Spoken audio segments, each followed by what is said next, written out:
बंजारन बहू। कमला एक बहुत स्वार्थी महिला है। उसने पैसों के लिए एक ऐसे इंसान से शादी की जो पहले से शादीशुदा और एक बच्चे का पिता भी था।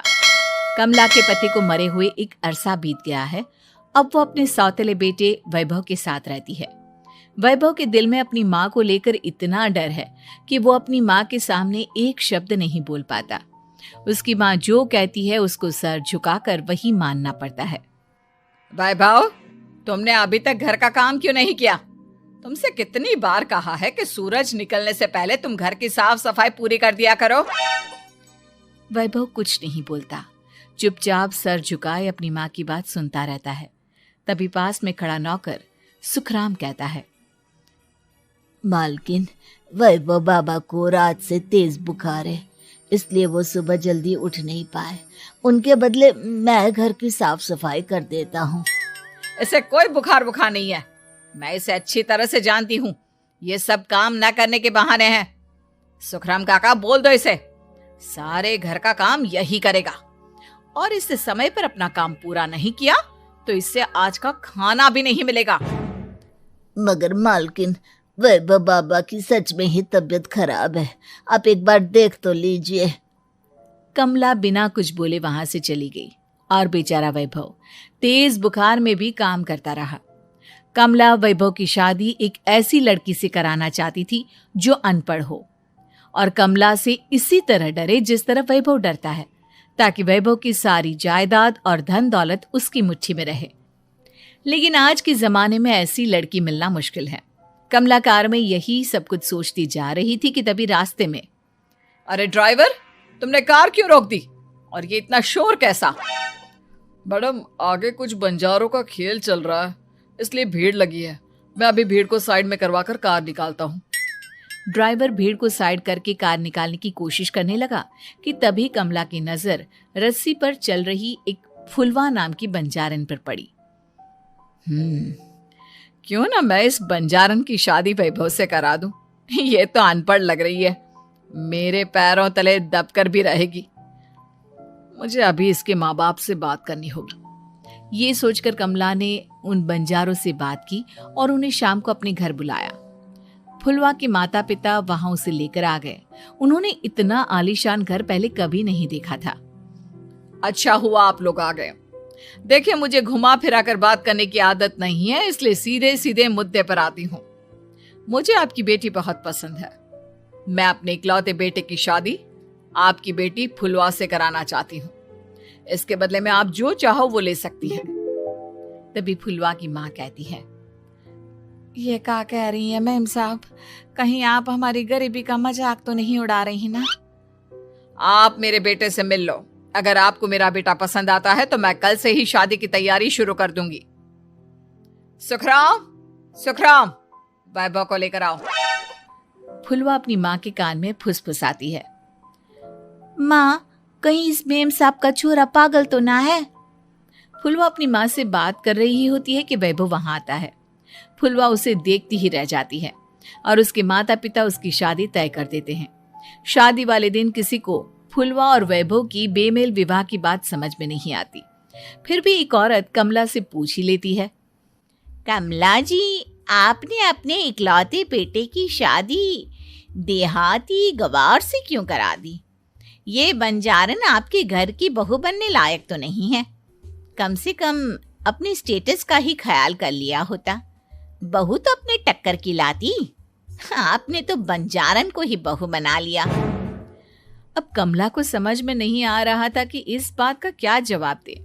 वो कुछ देर चुप रही और सोच समझ कर कहती है, बहन जी, आपको तो पता है आजकल के बच्चे किसी की बात कहाँ सुनते हैं। मैं तो अपनी बहू एक पढ़ी लिखी और अपनी सोसाइटी की ही ढूंढ रही थी।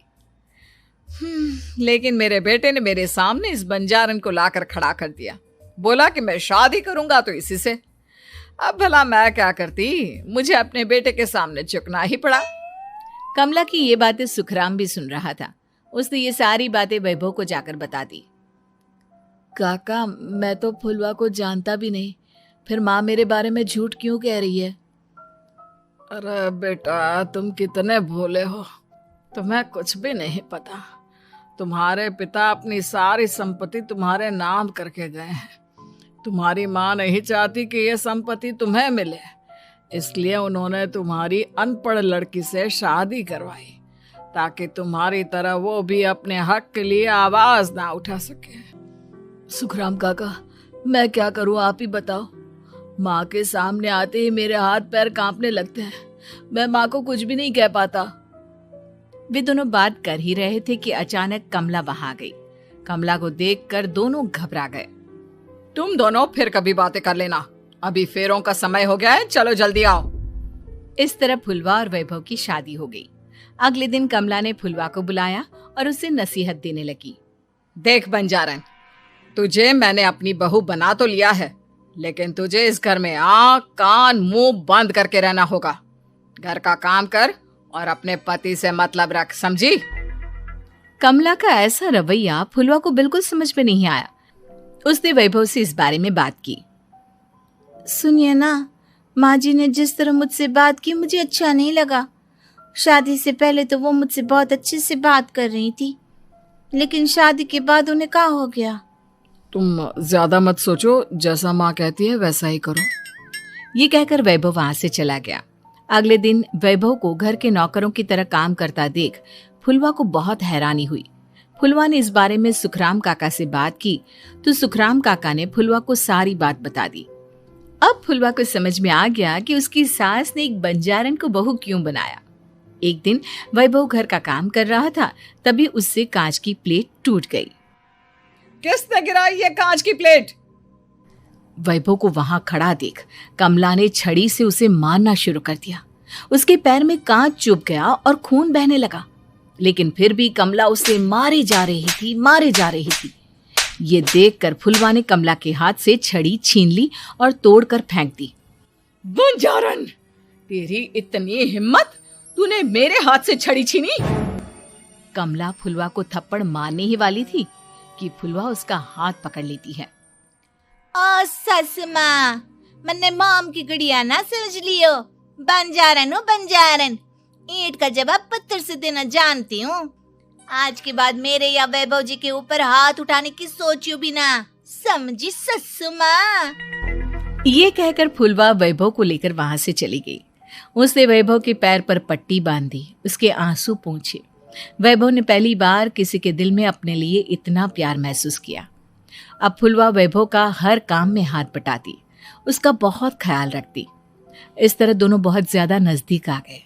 वहीं दूसरी ओर कमला सारी जायदाद अपने नाम करने की साजिश करने लगी। और एक दिन, वैभव, वैभव, जल्दी बाहर आओ।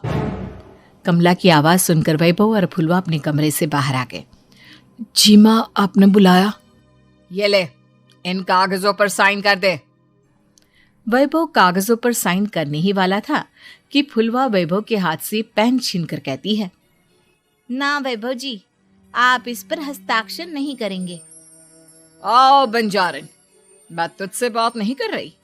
ये बात मेरे और मेरे बेटे के बीच की है। चुपचाप पेन दे दे, नहीं तो तेरी खाल उधेड़ लूंगी। सस माँ, बंजारन की खाल इतनी भी ढीली ना होवे कि कोई भी उधेड़ लेवे। जो यकीन ना आता हो तो देख ले उतार के। और हाँ, बंजारन जरूर हूँ पर अनपढ़ ना हूँ। मन्ने भी पता है कि किसी भी कागज पर साइन करने से पहले उसे अच्छी तरह पढ़ लेवे हैं। पेन देती है या नहीं? ये कहकर कमला फुलवा को मारने आई तो फुलवा ने कमला को धक्का दे दिया और वो नीचे गिर गई। कमला डरकर वहां से भाग गई। अब फुलवा ने वो कागज उठाए और वैभव के साथ सीधा वकील के पास चली गई। वकील ने वो कागज देखी और फुलवा को बताया, वैभव के पिता की सारी जायदाद और संपत्ति वैभव के नाम है, लेकिन वैभव की सौतेली माँ इस संपत्ति को अपने नाम कराना चाहती है, इसलिए इन कागजों पर वो साइन करा रही थी। तो अब हमें क्या करना चाहिए वकील साहब? वकील ने फुलवा और वैभव को सब कुछ अच्छी तरह से समझा दिया। अब दोनों घर पर पुलिस को लेकर पहुंचे। कमला पुलिस को देखकर घबरा गई। पुलिस ने कहा, आपके नाम की कंप्लेंट हुई है, आपको हमारे साथ थाने चलना होगा। कंप्लेंट? कैसे कंप्लेंट? आप अपने सौतेले बेटे पर बहुत अत्याचार करती हो, धोखे से सारी जायदाद अपने नाम करा रही थी। अब नहीं इंस्पेक्टर साहब, जरूर ये मेरी बहू की कोई साजिश है, इसने गलत कंप्लेंट की है। मैडम, शिकायत आपकी बहू ने नहीं बल्कि आपके बेटे वैभव ने की है। कमला वैभव का नाम सुनकर दंग रह गई। जिस बेटे ने कभी उसके सामने सर नहीं उठाया था, आज वही बेटा उसके सामने पुलिस को लिए आया है। वैभव, तुम्हारी इतनी हिम्मत कि तुम पुलिस को ले आए? हाँ माँ, मैं लाया हूँ पुलिस को, और मेरे अंदर इतनी हिम्मत कभी ना आती अगर फुलवा मेरा साथ ना देती। आपने बंजारन बहू को लाकर अपने ही पैर पर कुल्हाड़ी मारी है माँ। मैडम, अब की बात खत्म हो गई हो तो चलो हमारे साथ। वैभव, मुझे माफ कर दो, मुझे थाने मत भेजो। आज के बाद मैं तुम्हें कभी नहीं मारूंगी, तुम्हें कभी परेशान नहीं करूंगी, मुझे माफ कर दो। वैभव अपनी कंप्लेंट वापस ले लेता है और पुलिस वहां से चली जाती है। वैभव अपनी सौतेली माँ से कहता है, मैंने पुलिस को वापस तो भेज दिया है, लेकिन मैं आपको माफ नहीं कर सकता। आपने बचपन से आज तक कभी मेरे सर पर हाथ नहीं रखा, हमेशा मुझे मारती रही, नौकरों की तरह बर्ताव करती रही। आप इस घर में नहीं रह सकती, चली जाइए यहां से। कमला घर छोड़कर चली गई और सड़क किनारे खड़ी होकर सोचने लगी, काश मैंने वैभव को माँ की तरह प्यार किया होता तो आज मैं इस तरह से बेसहारा ना हो जाती।